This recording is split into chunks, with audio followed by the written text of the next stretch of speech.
Sarah was always precise. As a financial analyst, attention to detail was her trademark.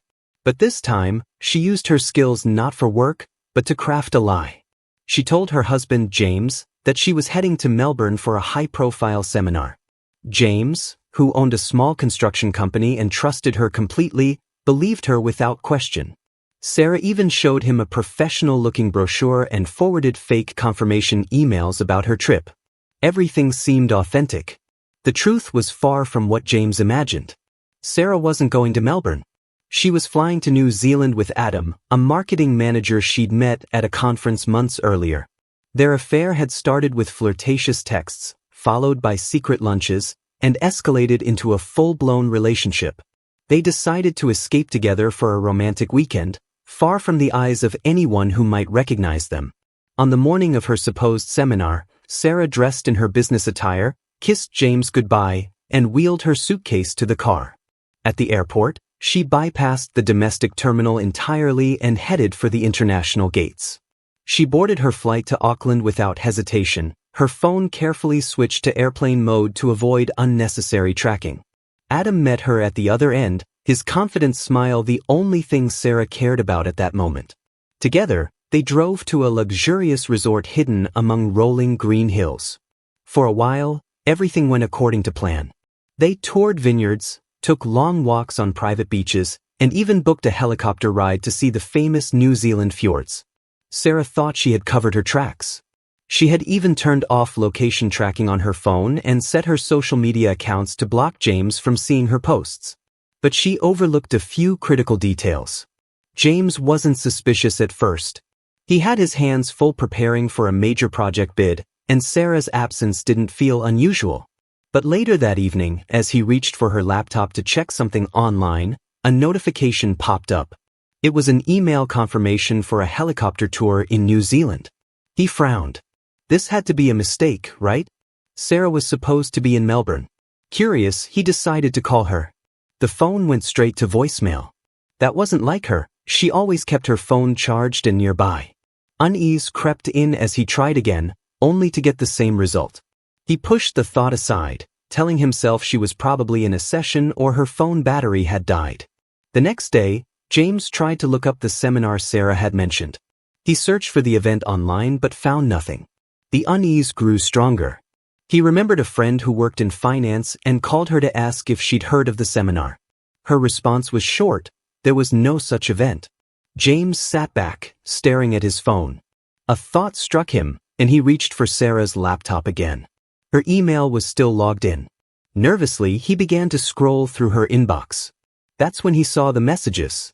They were from someone named Work Adam, but the content was far from professional. Sweet nothings, plans for their trip, and even jokes about keeping everything hidden. His chest tightened as he read through the exchanges, each word confirming what he didn't want to believe. As if that wasn't enough, he noticed her social media stories were blocked from his view. Using a second account he rarely used, he accessed her profile and found posts of breathtaking New Zealand landscapes. The captions were vague but painful to read. A chance to escape and breathe, one said. Another read, sometimes, distance is the only way to find clarity. James was devastated. He spent the rest of the weekend oscillating between heartbreak and anger. When Sarah finally returned home, she carried herself as though nothing had happened. She greeted James with a kiss, still wearing a lanyard with a Melbourne seminar badge around her neck. James said nothing at first, just watched her unpack with a practiced ease that now felt cold and calculating. Finally he spoke. Calmly he asked about her trip, letting her spin the lies she'd rehearsed. Then he presented the evidence, the emails, the photos, the lack of any seminar. Sarah froze, her face pale. She stammered, trying to explain herself, but every word felt empty. She admitted the affair eventually, claiming she had felt neglected and had found solace in Adam. But her reasoning only deepened James' sense of betrayal. The confrontation left them both reeling. James couldn't fathom how the woman he had trusted so deeply could do something like this. Sarah, realizing she had lost both her husband and her lover's respect, was left to deal with the fallout alone. Adam, sensing the chaos, distanced himself, leaving Sarah to face the consequences of her choices. I never considered myself a suspicious husband. Sarah had always been the organized one, the meticulous planner in our marriage. She had a way of making everything seem under control, a trait I admired. But that same precision turned into the thing that unraveled us. It all started with a phone call from the bank. I had just wrapped up a meeting about a new construction project when my phone buzzed. The caller ID showed our bank's name, and I assumed it was something routine. The woman on the line explained that a transaction on Sarah's credit card had triggered a security alert. "Mr. Thompson," she said, her tone professional but concerned, "there's a charge from a resort in New Zealand. We wanted to confirm that this was authorized." I froze. New Zealand? No, that's impossible. My wife's in Melbourne at a seminar. There was a pause. I see. Perhaps you could check with her to confirm? It's a significant charge, and we want to ensure there's no fraud. My heart started to race. I thanked her and hung up, but I didn't call Sarah right away. Instead, I logged into our online banking app. There it was, a large charge from a resort in Queenstown, New Zealand. My chest tightened as I scrolled further. There were more transactions, a helicopter tour, a rental car, and a dinner at a high-end restaurant. It didn't make sense. Sarah was supposed to be in Melbourne, attending a seminar for work. I had seen her packing, watched her leave for the airport. She'd even called me the night before, telling me how exhausting her first day at the seminar had been. I tried calling her, but again, it went to voicemail. My mind raced, torn between denial and the growing certainty that something was terribly wrong. I remembered the emails I had found on her laptop days earlier, the ones from Adam. At the time, I had tried to convince myself they were harmless, even though they had sounded too personal for a simple colleague. This was different. This was undeniable. I sat there staring at the screen, the weight of betrayal settling on me like a lead blanket. I needed answers, and I wasn't going to wait for Sarah to come home and spin more lies. That evening, I called the resort directly. My voice was steady, but my stomach churned as I asked if a reservation had been made under Sarah's name. The receptionist, cheerful and oblivious, confirmed it immediately. Not only that, but she mentioned a second guest, Adam, who was listed on the booking. My hands trembled as I hung up. I felt like the ground had been pulled out from under me. This wasn't just a suspicion anymore, it was real. My wife was with another man in New Zealand, while I sat at home believing her lies. I didn't sleep that night. My thoughts were a chaotic mess, swinging between anger, heartbreak, and a crushing sense of inadequacy. How long had this been going on? Was it something I had done, or failed to do, that pushed her away? By the time morning came, I was done questioning myself. This was about her betrayal, not my shortcomings. I decided to dig deeper. Sarah had always been careful with her phone, but her social media was another story. Using the same secondary account I'd accessed before, I checked her recent posts again. One caught my eye, a photo of a stunning lakeside view. The caption read, "Finding peace in the chaos." My blood boiled. It was posted just hours earlier, and the timestamp confirmed what I already knew. She wasn't in Melbourne. I went back to her laptop and reopened her email. There were more messages from Adam, sent during their trip. Their tone was playful, intimate, the kind of messages I used to send Sarah when we were dating. One read, "Can't wait for tonight. This place is perfect, just like you." I slammed the laptop shut, disgusted. I needed to hear it from her. I called her again, and this time, she picked up. Her voice sounded cheerful, almost too much so. "Hey babe. Sorry I missed your calls. It's been non-stop here at the seminar. How's Melbourne?" I asked, keeping my tone even. "It's good. Busy though.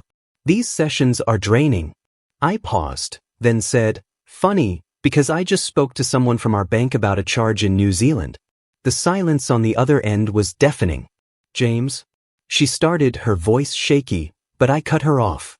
"But just don't. I called the resort, Sarah. I know about Adam." Her breath hitched, and for a moment, I thought she might hang up. But she didn't.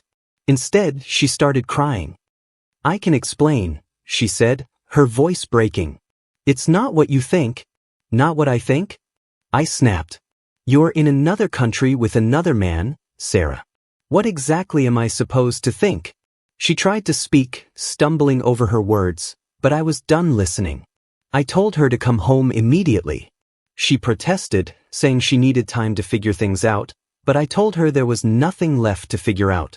You already made your choice, I said coldly, and then I hung up. The days that followed were a blur. Sarah eventually returned, but the damage was done. She tried to explain, blaming stress, blaming me, blaming everything but herself. I listened not because I wanted to forgive her, but because I needed to hear her admit it. She finally did, in halting, tearful words that only made me feel worse. I didn't yell. I didn't cry. I just told her to pack her things and leave. Watching her go was one of the hardest things I've ever done, but staying together after what she'd done was impossible. In the end, it wasn't just the affair that broke us. It was the lies, the calculated betrayal, and the sheer audacity of thinking she could get away with it. Sarah's meticulous plan had failed because of a single mistake, but the cracks in our marriage had been there long before that. I just hadn't seen them until it was too late. When Sarah returned from New Zealand, I didn't wait for explanations. I didn't need them anymore. Her betrayal had already spoken volumes. I wasn't the type to yell or lash out. I never had been, but this was different. My silence wasn't because I was calm. It was because I was done. The day she walked through the door, rolling her suitcase behind her, I was sitting in the kitchen. She froze when she saw me, her face pale, her eyes already welling up with tears. "James," she began, her voice trembling, "please, let me explain." I held up a hand to stop her. "Save it," I said flatly. "I don't need to hear any more lies." Her tears started falling immediately. "It wasn't like that," she pleaded. "I made a mistake, a terrible mistake. But it didn't mean anything. I was confused. It meant enough for you to pack a bag, book a trip, and spend a week with another man," I interrupted. My voice was cold, detached. "Don't insult me by pretending it was nothing." She moved closer, reaching out as if to touch my arm, but I stepped back. "James, please. We can fix this. I love you." I laughed bitterly. "You love me? That's rich. You loved me while you were planning this? While you were sneaking around with Adam?" I shook my head. "No, Sarah. Whatever this is, it's not love." She stood there, sobbing, but I felt nothing. The woman in front of me wasn't the person I thought I'd married. She was a stranger, someone who had carefully and methodically dismantled our marriage, one lie at a time. "I'm moving out," I said finally, my tone firm. "I'll be staying in a rental until the divorce is finalized." Sarah's sobs turned into full-blown panic. "Divorce? James, no. We can work through this. We can go to counseling, please." "I'll do anything." I grabbed the envelope I'd prepared earlier and set it on the counter between us. "Those are the papers. I suggest you get a lawyer." She stared at the envelope as if it were a bomb about to go off. "You're serious," she whispered. "You're really going to leave me over this?" I looked her in the eye. "You left me first?" Without another word, I turned and walked out. My suitcase was already in the car, along with enough of my things to last a few weeks. I didn't slam the door behind me. I didn't need to. The finality of my decision was enough to echo through the house. The next few days were surreal. I found a furnished apartment on the other side of town and moved in immediately. It wasn't home, but it was mine, a place where I could think without being haunted by Sarah's betrayal. I told my close friends and family what had happened, but I kept it brief.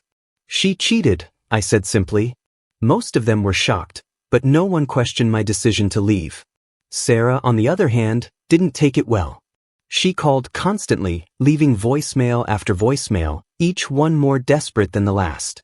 At first, she was apologetic, begging me to come back, promising to do whatever it took to make things right. When I didn't respond, her tone shifted. She became angry, accusing me of overreacting, of not giving her a chance to explain. Then came the guilt trips, the reminders of our years together, the shared memories, the life we'd built. I didn't answer a single call. Every time my phone buzzed with her name, I felt a surge of anger, followed by a cold, hollow emptiness. She had made her choices, and I was making mine. I started the divorce process immediately. My lawyer, a no-nonsense woman who came highly recommended, assured me that I had a strong case. We filed the papers within a week. I wanted everything to be as quick and clean as possible, but divorces rarely work that way. Sarah fought me on every detail, from the division of assets to who got to keep the house. The house. That was the hardest part. It wasn't just a building. It was the place where we'd built our life together, the place where I'd imagined raising a family someday. But now it was tainted. Every corner of it reminded me of Sarah and Adam, of the lies she had told and the trust she had shattered. I didn't want it anymore. I let her keep it, not out of kindness, but because I couldn't bear to step foot in it again. During one of our few unavoidable interactions, Sarah broke down completely. We were sitting across from each other at the lawyer's office, going over the final terms. She looked exhausted, her eyes puffy and red from crying. "James," she said softly, her voice cracking, "please. Don't do this. I know I hurt you, but can't we try to fix it? I'll spend the rest of my life making it up to you." I met her gaze, my expression unmoving. "You can't fix this, Sarah. You can't undo what you did." She sobbed into her hands, and for a moment, I almost felt sorry for her. But then I remembered the emails, the photos, the lies. I remembered the way she had looked at me and lied to my face, over and over again. Whatever sympathy I might have felt vanished in an instant. When the divorce was finalized, it was like a weight had been lifted. I was free, but I was also adrift. The life I had built, the future I had planned, was gone. I threw myself into work, taking on as many projects as I could. The long hours helped keep my mind off Sarah and what she had done. People told me I was handling it well, that I was strong for moving on so quickly. But the truth was, I wasn't moving on, I was surviving. Every now and then, I'd catch myself thinking about the good times, the woman I thought I knew. It was like mourning a death, except the person wasn't gone, she just wasn't who I thought she was. Months passed, and the calls from Sarah eventually stopped. I heard through mutual friends that she was struggling, trying to piece her life back together. Adam, predictably, had vanished the moment things got messy. I didn't feel sorry for her. She had made her bed, and now she had to lie in it. As for me, I'm still figuring things out. The pain hasn't gone away completely, but it's dulled over time. I've learned to stop asking why and to accept that some questions will never have satisfying answers. All I can do is move forward one day at a time. Sarah's world began to crumble after I left. At first, it seemed like she was holding things together, at least on the surface. But secrets have a way of seeping into the cracks, and the truth about her affair with Adam didn't stay hidden for long. It started small, as these things often do, a whispered conversation here, a curious glance there, but it quickly snowballed into something she couldn't control. It began at her office. Sarah had always been well respected as a financial analyst.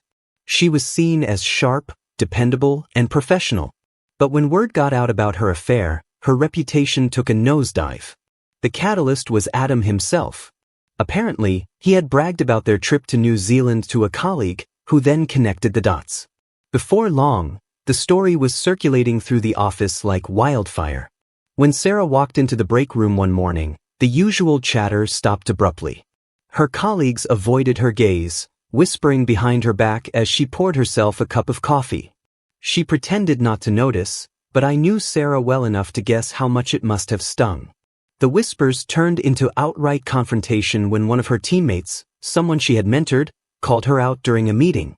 "How are we supposed to trust someone who can't even keep her personal life together?"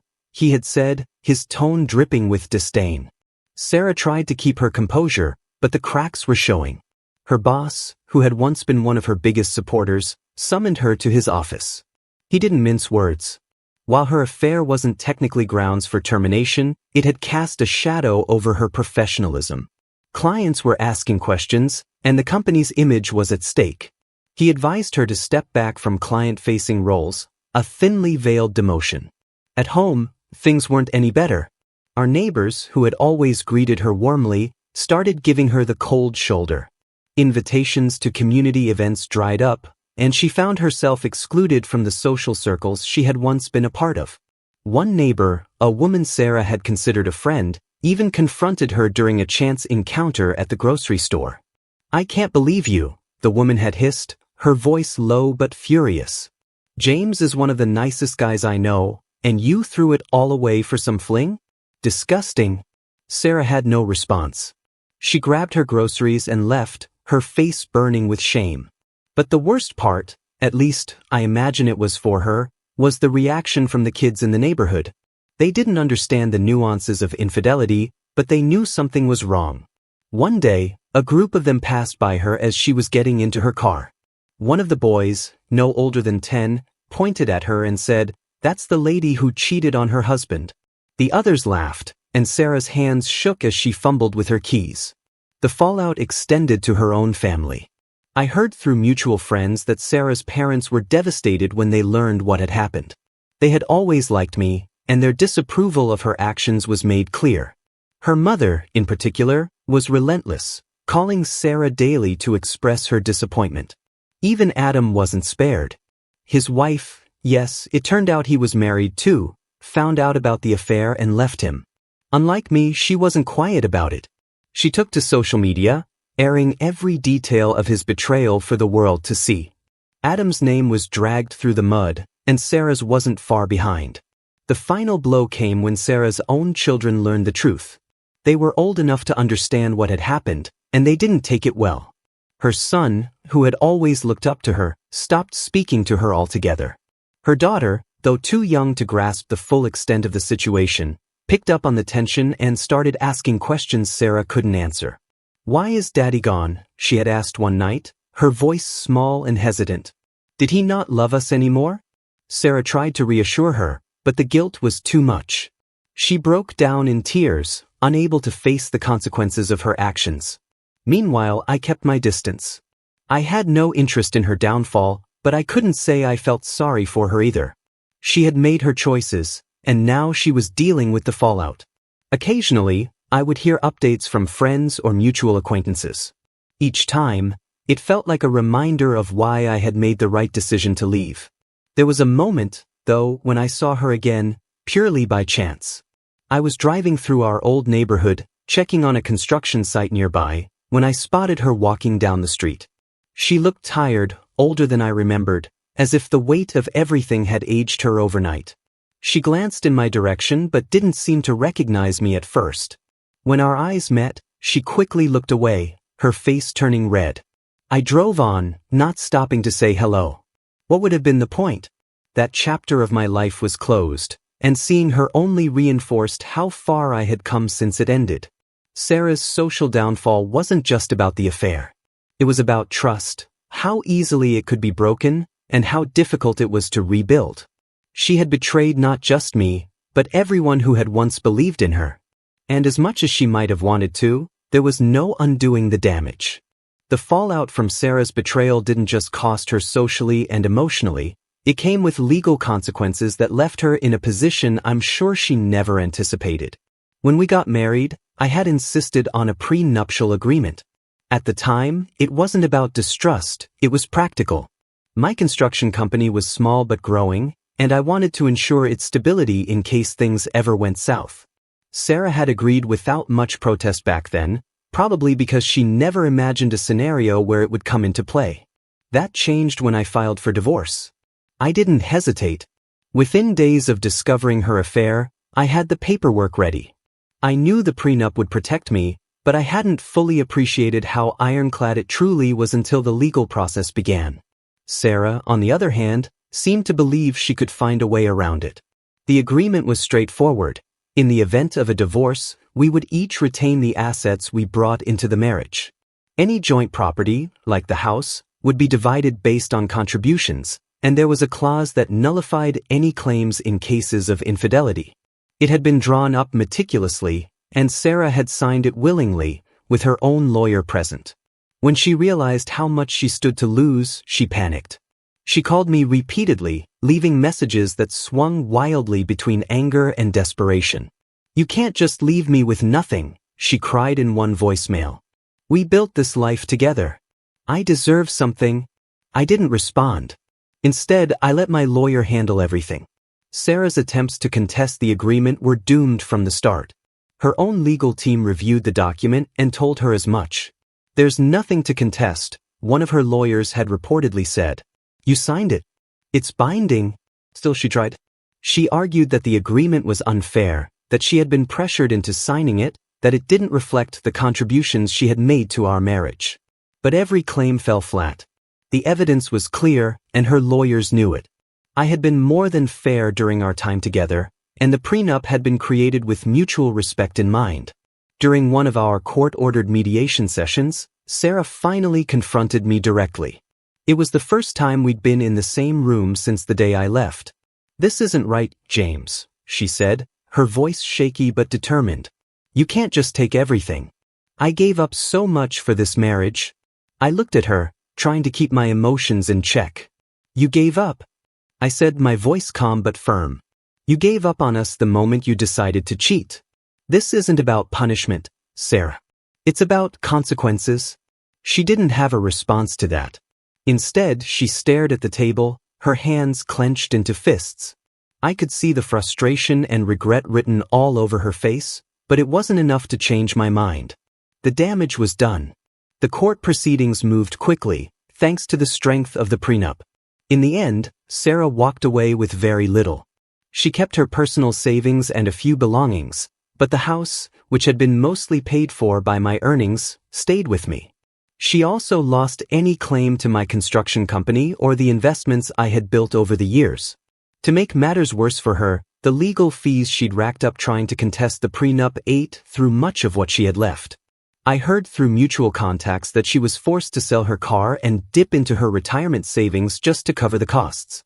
It was a far cry from the comfortable life she had been used to, and the realization seemed to hit her hard.